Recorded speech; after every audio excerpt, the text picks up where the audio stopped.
J'ai gardé les mots les plus difficiles pour la fin, donc on se concentre bien. Alors ici, le mot c'est acérer. Normalement, c'est un mot qu'on va utiliser pour parler des couteaux. C'est pour dire qu'il coupe beaucoup. Ici, il va servir à parler des dents. Alors la photo, c'est une photo de lion, mais vous verrez que dans l'histoire, en fait, celui qui a les dents acérées, très coupantes, en fait, c'est le rat. Donc, les dents acérées, en général, elles sont très pointues et elles coupent beaucoup. Donc, le mot, c'est acérer, ça veut dire qui coupe beaucoup et facilement. Le mot suivant, c'est le mot désespéré. Alors, quand on est désespéré, c'est quand on ne sait plus du tout quoi faire. On a tout essayé, on a demandé à des gens de nous aider, on a tenté plein de choses et on n'est pas arrivé à faire ce qu'on voulait faire et on est désespéré. On a tout essayé, mais il n'y a rien qui marche et on est désespéré.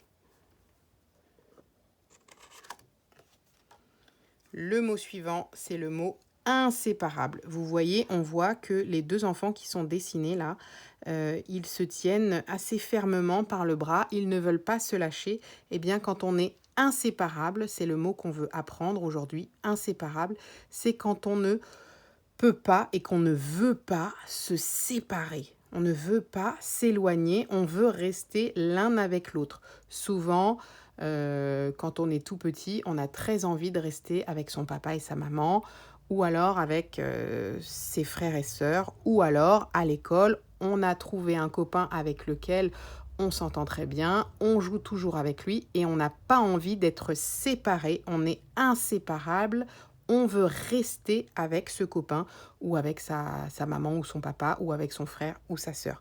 Inséparable, c'est quand on ne peut pas séparer quelque chose.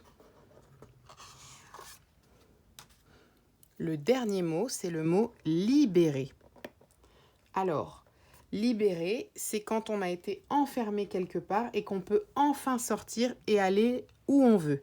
Ici, on voit que l'oiseau était dans cette cage, dans cette toute petite cage avec des barreaux, qu'il ne pouvait pas voler là où il voulait.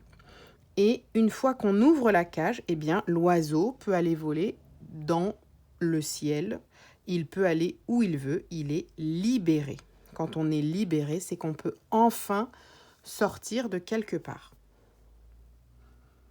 N'hésitez pas, si vous n'avez pas compris tous les mots, à regarder plusieurs fois les vidéos. Au revoir!